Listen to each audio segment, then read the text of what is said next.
imposible pag nangarap tayo with action na makamit yung pangarap Kasi natin. ano yung sikreto? Kasi ang daming mahirap, di ba? Ang daming mahirap, pero ang dami rin tamad.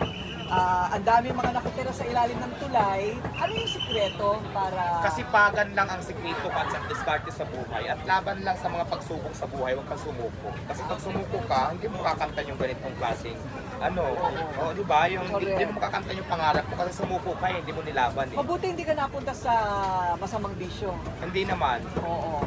Hindi naman. O sinubukan. Nasubukan ko rin pero hindi pare pagpatuloy pa natin. Wala namang magandang may tutulog yan. Totoo. Diba? Kasi nagninegosyo ka na. Wag na. Hindi ba? Okay, so, yung regular na pares, hindi ito yun. Hindi. Paano mo naisip na ang rekado mo ay chicharon bulaklak at saka asta? Lechon kawali. Lechon kawali. So ito na nga, dati kasi beef pares talaga ako with beef mami. Ganun yung tawag dito sa mga pares kanto.